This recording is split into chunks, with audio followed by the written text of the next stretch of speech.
Hello विद्यार्थियों, good morning. पुनः उपस्थित हैं एक नए टॉपिक के साथ। हम पढ़ रहे हैं स्थानीय पवनें कि स्थानीय पवनें किस प्रकार से यानी एक स्थान विशेष के वहाँ के भौतिक संरचनाओं को और वहाँ की जलवायु को प्रभावित करती हैं।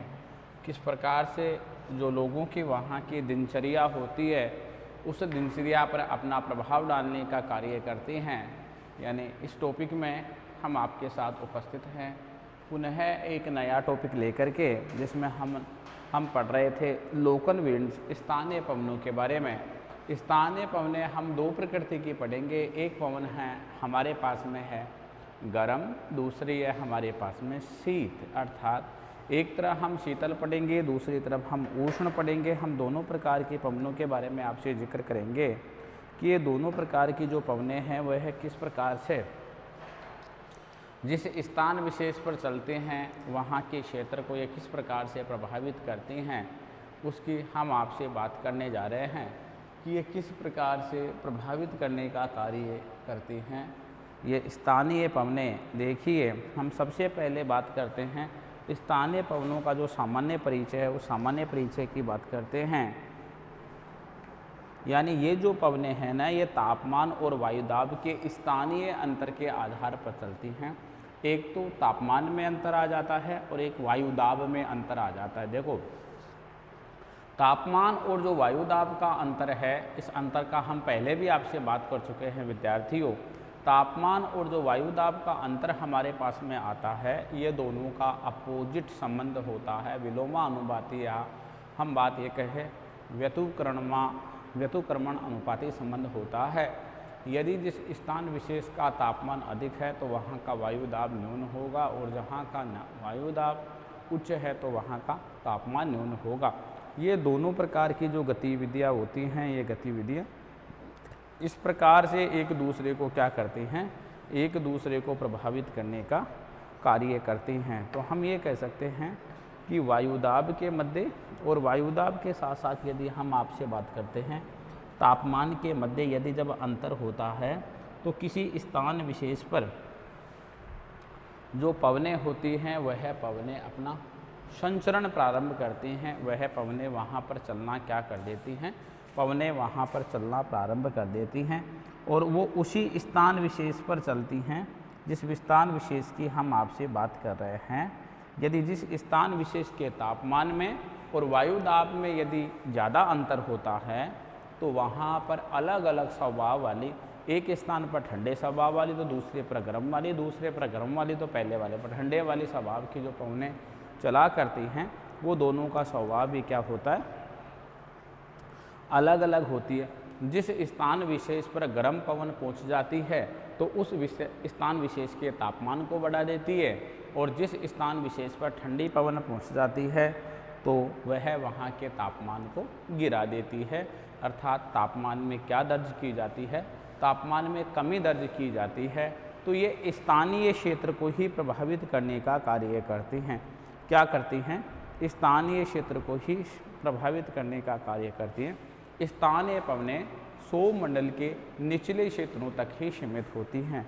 यानी ये जो स्थानीय पवनें हैं, यह स्थानीय पवनें जो हमारा सौरमंडल है, इस सौरमंडल का जो निचला क्षेत्र है उसी निचले क्षेत्र तक ही क्या होती हैं, निचले क्षेत्र तक ही सीमित होती हैं।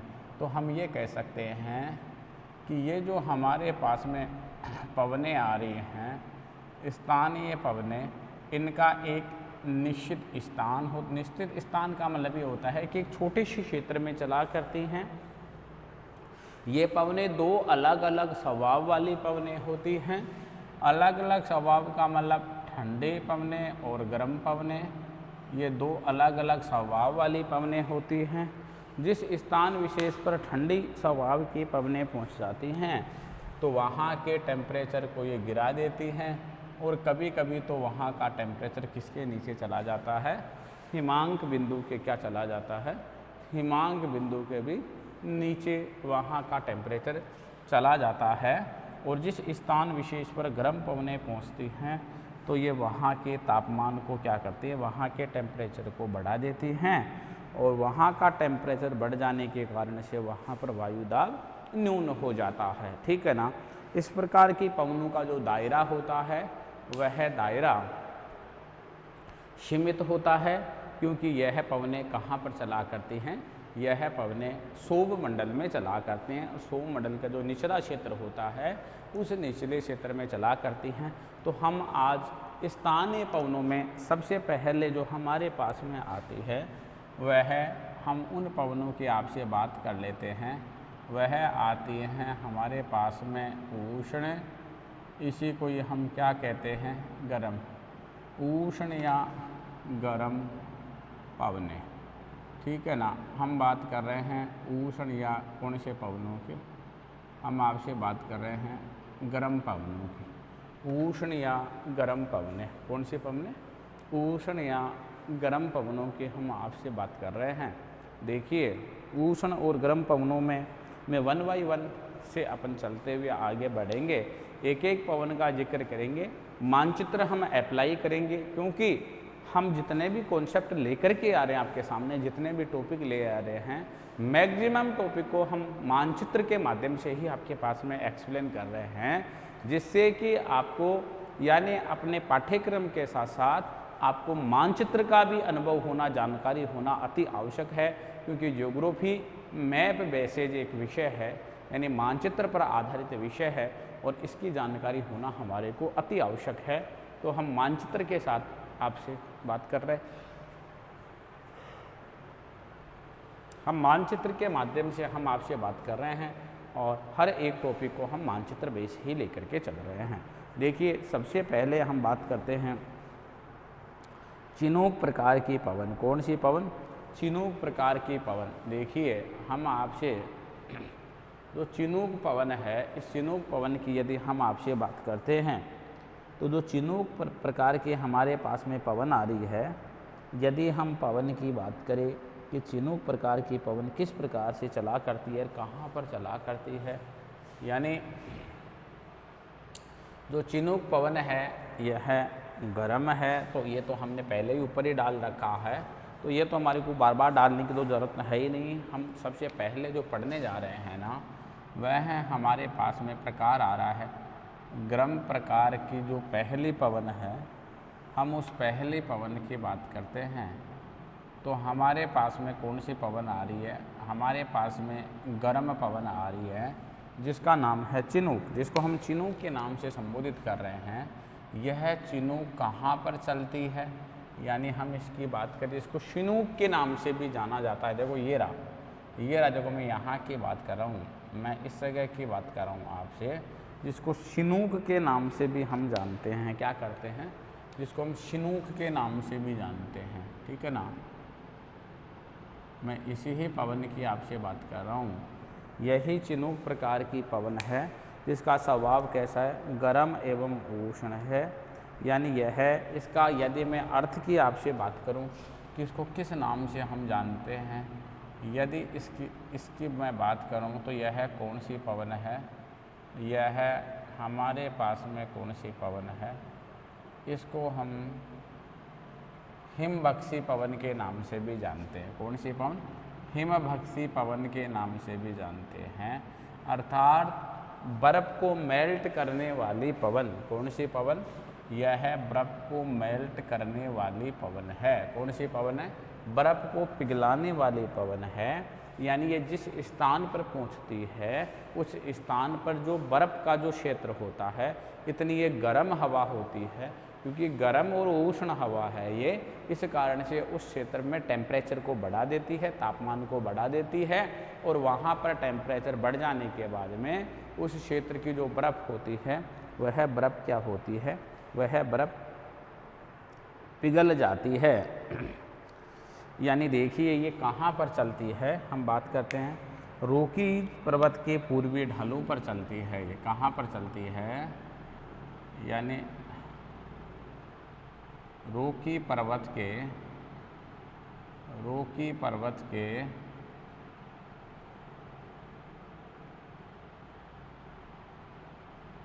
पूर्वी ढालों पर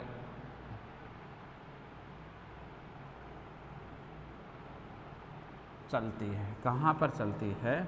यह रोकी पर्वत के कौन से ढालों पर चलती है? यह रोकी पर्वत के पूर्वी ढालों पर चलती है। विशेष रूप से मैं इसकी बात करूं तो ये एक तो कहाँ पर चलती है? यह एक तो अमेरिका में चलती है और एक वह कहाँ चलती है? एक ये कहाँ पर चलती है? कनाडा में चलती है, में प्रवाहित होती है। एक तो ये चलती है कहाँ पर? एक तो ये चलती है अमेरिका में और दूसरा ये कहाँ चलती है? कनाडा में। देखिए चिनूक ही रहा हमारे पास में, देखिए मैं चिनूक की आपसे बात कर रहा हूँ। तो यह हिमबख्शी पवन है। इस प्रकार का नाम जो इसको दिया गया है वह रेड इंडियनों के द्वारा ग्रहित किया गया नाम है। जो रेड इंडियन प्रजाति के लोग थे, रेशेस थे, उनके द्वारा यह नाम सुझाया गया था। यह हिमबख्शी पवन है। ये जिस स्थान पर पहुंचती है तो ये रोकी पर्वतीय ढालों यानी ये रोकी पर्वत के पूर्वी ढालों पर चला करती है। अमेरिका और कनाडा वाले भाग में यह प्रवाहित होती है। इसका स्वभाव गर्म और उष्ण प्रकार की हवा है। यह हवा जिस स्थान पर पहुंचती है उस स्थान की बर्फ़ को क्या कर देती है? उस स्थान को बर्फ़ को पिघला देती है। इस कारण से इस हवा को हमने किस नाम से जाना? हमने इस हवा को जिस नाम से जाना है उसका नाम हमने क्या दिया है? वह नाम हमने दिया हिमबख्शी पवन। सेकंड प्रकार की हम पवन पर आते हैं। जो दूसरे प्रकार की हमारे पास में पवन आ रही है उस पवन की हम आपसे बात कर रहे हैं। तो सेकंड प्रकार की जो हमारे पास में पवन आई है, यदि मैं उस पवन की बात करूं तो सेकंड प्रकार की हमारे पास में पवन आती है फोन। कौन सी है? सेकंड प्रकार की जो हमारे पास में पवन आ रही है उस पवन का नाम है हमारे पास में फोन। ये फोन प्रकार की पवन है। देखिए ये चिनूक है उत्तरी अमेरिका में, ये फोन है। ये रहा आल्प्स पर्वत के आसपास वाले क्षेत्रों में हम किसकी बात कर रहे हैं? हम आपसे फोन की बात कर रहे हैं। ये रहा भाई, इस जगह पर ये फोन है। इस जगह पर ये फ़ोन है जहाँ पर मैंने गोला बनाया है। ये फ़ोन है। गर्म और उष्ण प्रकार की हवा है। आल्प्स पर्वत के देखिए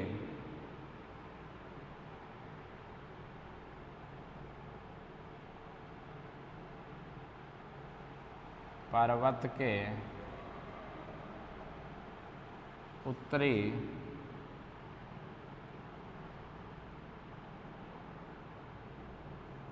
ढलानों पर नीचे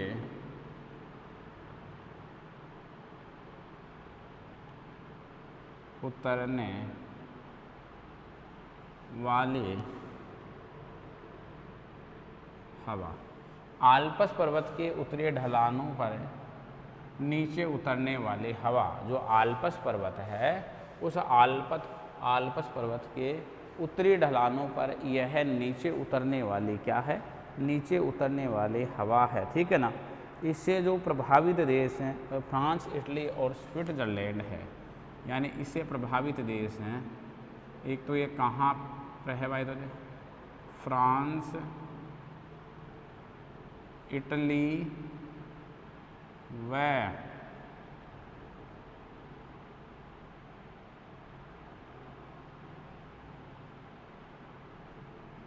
स्विट्ज़रलैंड।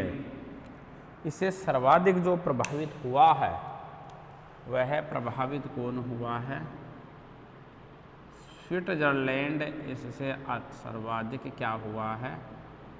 सर्वाधिक इससे प्रभावित हुआ है। कौन प्रभावित हुआ इससे सर्वाधिक? इससे सर्वाधिक प्रभावित हुआ है कौन? इससे सर्वाधिक प्रभावित हुआ है स्विट्ज़रलैंड। स्विट्ज़रलैंड सर्वाधिक यानी बर्फ़ पिघल जाती है, वहाँ का तापमान बढ़ जाता है और अंगूर की फसल शीघ्र पक जाती है। इसका जो सबसे बड़ा जो कृषि पर जो प्रभाव पड़ता है यानी वह पड़ता है अंगूर की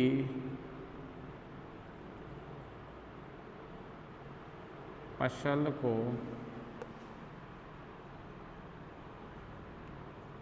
शीघ्र तैयार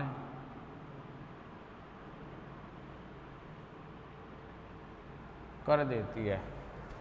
अंगूर की फसल को शीघ्र तैयार कर देती है। क्या कर देती है? जो अंगूर की फसल होती है उसे अंगूर की फसल को ये क्या कर देती है? शीघ्र तैयार कर देती है। ठीक है ना, क्योंकि टेम्परेचर बढ़ जाएगा, बर्फ़ पिघल जाएगी, इस कारण से यहाँ पर यहाँ का सामान्य से अधिक टेम्परेचर बढ़ जाएगा। टेम्परेचर बढ़ जाने के कारण से यानी यहाँ पर जो अंगूर की जो फसल होती है यानी उसको शीघ्र पकाने का कार्य कर देती है, तैयार करने का कार्य कर देती है। अर्थात आल्प्स पर्वत के उत्तरी ढलानों पर यह हवा नीचे उतरती है। ये देखिए यहाँ पर ये फोन प्रकार के गर्म और उष्ण प्रकार की हवा है। ठीक है ना, यानी यह फ्रांस, इटली व स्विट्जरलैंड में प्रवाहित होती है। इसका सर्वाधिक प्रभाव स्विट्जरलैंड पर पड़ता है। अर्थात अंगूर की फसल को शीघ्र तैयार कर देती है। किसको तैयार कर देती है? जो अंगूर की फसल होती है उस अंगूर की फसल को ये शीघ्र तैयार कर देने का कार्य करती है। कौन से प्रकार की हवा? मैं आपसे फोन प्रकार की हवा की बात कर रहा हूँ। अगले प्रकार की जो हवा हमारे पास में आ रही है वह हवा हमारे पास में आ रही है हरमट्टान। यानी तीसरे प्रकार की जो हमारे पास में हवा आ रही है वह आ रही है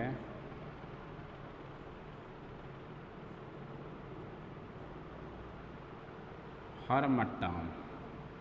देखिए हम आपसे बात करते हैं हरमट्टान हवा की। हरमट्टान की हम आपसे बात करते हैं कि जो हरमट्टान प्रकार की हवा है यानी यह हवा सहारा मरुस्थल में, कौन से मरुस्थल में? जो सहारा का अफ्रीका में मरुस्थल है ना, ये देखिए ना, ये रही ना हरमट्टान, ये रही सहारा मरुस्थल में। आते हैं अपन मानचित्र की तरफ आते हैं। सहारा मरुस्थल में, सहारा मरुस्थल में कौन सी? हरमट्टान प्रकार की हवा सहारा मरुस्थल में उत्तर पूर्व दिशा से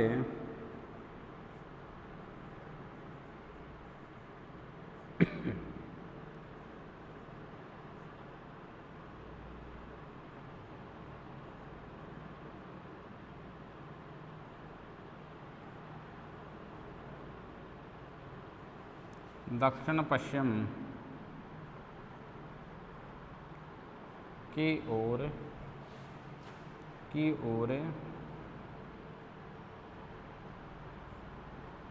चलने वाली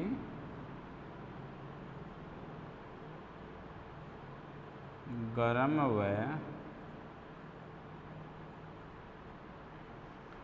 शुष्क हवा। कौन सी हवा? ये गर्म व शुष्क हवा। ठीक है ना, गर्म और शुष्क प्रकार की हवा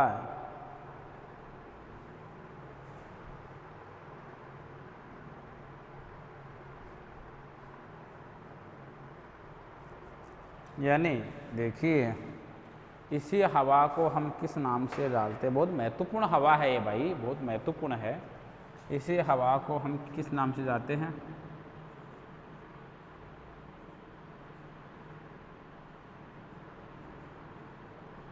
डॉक्टर हवा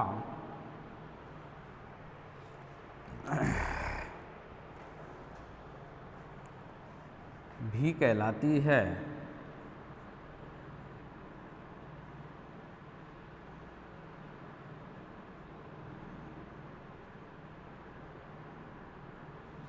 डॉक्टर हवा भी कहलाती है। इस कॉन्सेप्ट पर चलेंगे हम कि इसको हम डॉक्टर हवा क्यों कहते हैं, क्या कारण है कि डॉक्टर हवा कहलाती है। जब यह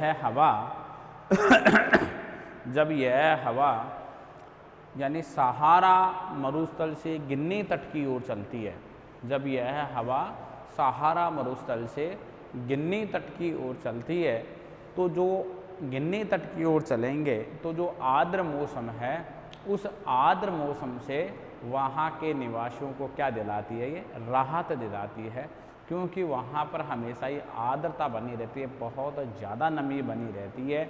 इस कारण से जैसे ये हवा वहाँ पर पहुँच जाती है, सहारा से गिन्नी तट की ओर आगे बढ़ती है, यानी सहारा से जब ये गिन्नी तट की ओर, ये देखो ये रही हरमटान हमारे पास में हवा है, हरमटान ये रही, यह हमारे पास में हरमटान प्रकार की हवा है। जब ये सहारा मरुस्थल से गिन्नी तट की ओर आगे बढ़ती है तो ये वहाँ के तापमान को बढ़ा देती है।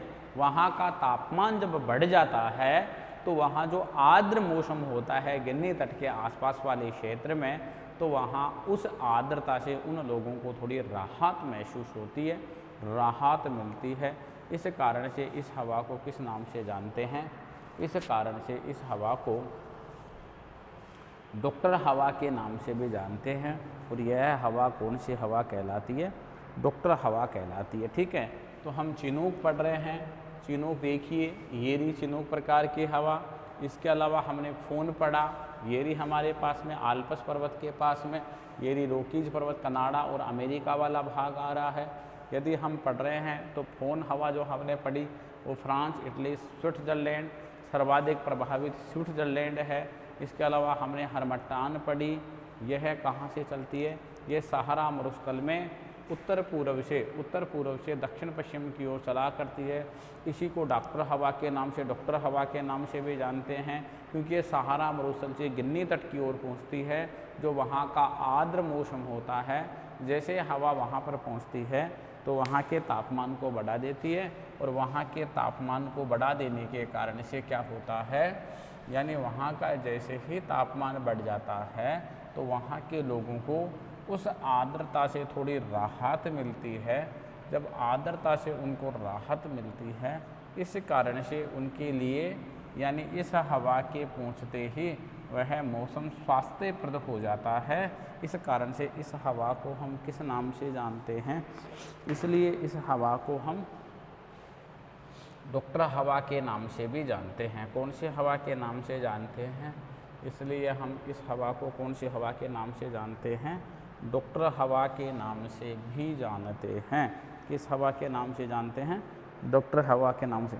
चौथे प्रकार की हमारे पास में हवा आ रही है, तो चौथे प्रकार की जो हवा हमारे पास में आई, यदि हम उसकी आपसे बात करते हैं तो वह है शिराको। कौन से प्रकार के हवा की हम बात कर रहे हैं आपसे? हम आपसे चौथे प्रकार की जो हवा आ रही है उस हवा में हम आपसे बात कर रहे हैं शिराको प्रकार की हवा। कौन से प्रकार की? शिराको हवा। देखिए, यदि हम शिराको हवा की आपसे बात कर रहे हैं कि शिराको हवा कहाँ पर चलती है, एक बात तो हम ये कर लेंगे आपसे, एक ये किस प्रकृति की हवा है, एक इसके द्वारा हम प्रभावित क्षेत्र की बात कर लेंगे। यानी ये सहारा मरुस्थल में इटली की ओर प्रवाहित होने वाली हवा है। देखिए, सहारा मरुस्थल से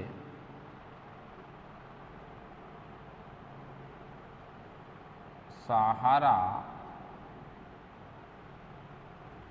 मरुस्थल से इटली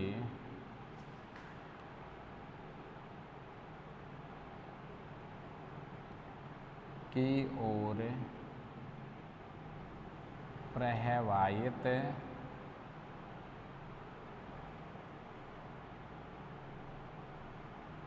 होने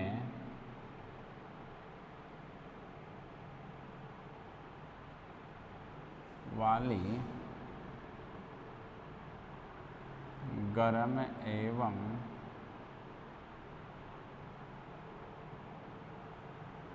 शुष्क हवा। कौन सी हवा है? यानी गर्म एवं शुष्क हवा है की ओर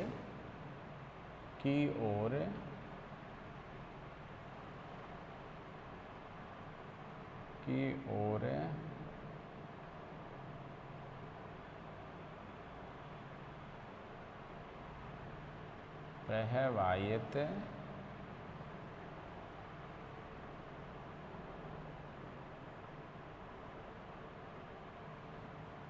होने वाली गर्म एवं कौन सी हवा है? शुष्क हवा है।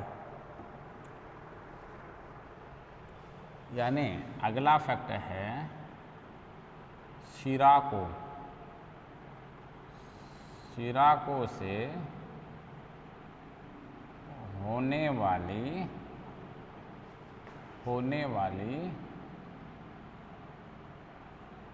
वर्षा को, शिराको से होने वाली वर्षा को, शिराको से होने वाली वर्षा को ब्लड रेन कहते हैं।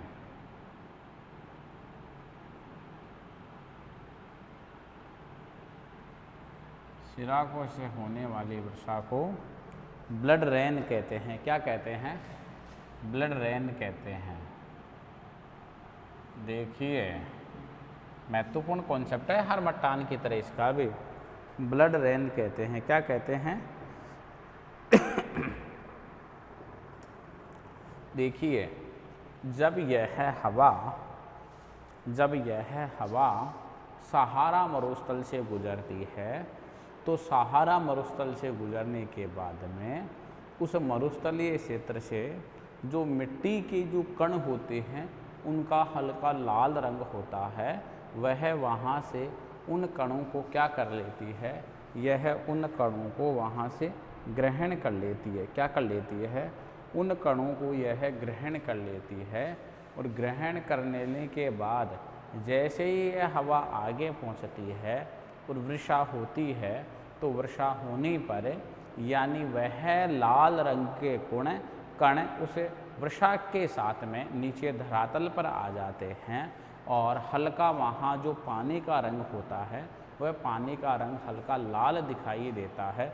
इस कारण से हम ये कह सकते हैं कि जैसे ही वर्षा होती है तो वह लाल रंग के कण यानी वह पानी के साथ वर्षा के साथ नीचे आएंगे धरातल पर और नीचे आने के कारण से यानी उस पानी का रंग हल्का लाल ब्लड के तरह का रंग हो जाता है। इस कारण से इसको हम कौन सी वर्षा कहते हैं?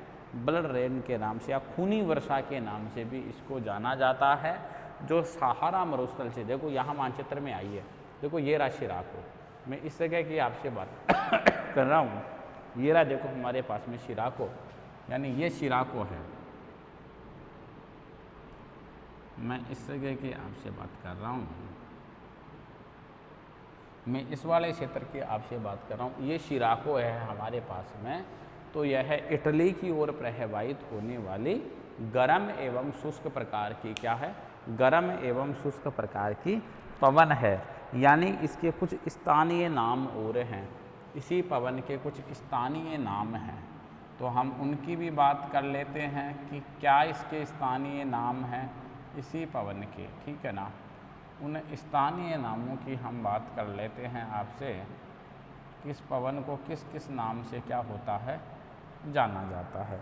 देखिए यदि इस पवन की हम आपसे बात करें तो इस पवन के कौन कौन से स्थानीय नाम हैं। सबसे पहले हम आपसे बात करते हैं मिस्र। तो मिस्र में इस पवन को खमशीन के नाम से जाना जाता है। किस नाम से जाना जाता है? खमशीन के नाम से जाना जाता है। अगले हम बात करें कि इस पवन को लीबिया में गिबली के नाम से जाना जाता है। कहाँ पर? यदि मैं लीबिया की आपसे बात करूं तो लीबिया में इसी पवन को किस नाम से जाना जाता है? गिबली के नाम से जाना जाता है। इसी पवन को ही, कौन सी पवन को? यानी शिराको प्रकार की पवन को। ट्यूनीशिया में चिल्ली के नाम से जाना जाता है। स्पेन में लेवेज के नाम से जाना जाता है। यदि मैं स्पेन की बात करूं तो स्पेन में किस नाम से जाना जाता है? लेवेज के नाम से जाना जाता है। और मैं आपसे बात करूं मडीरा एवं कनारी द्वीप की, मडीरा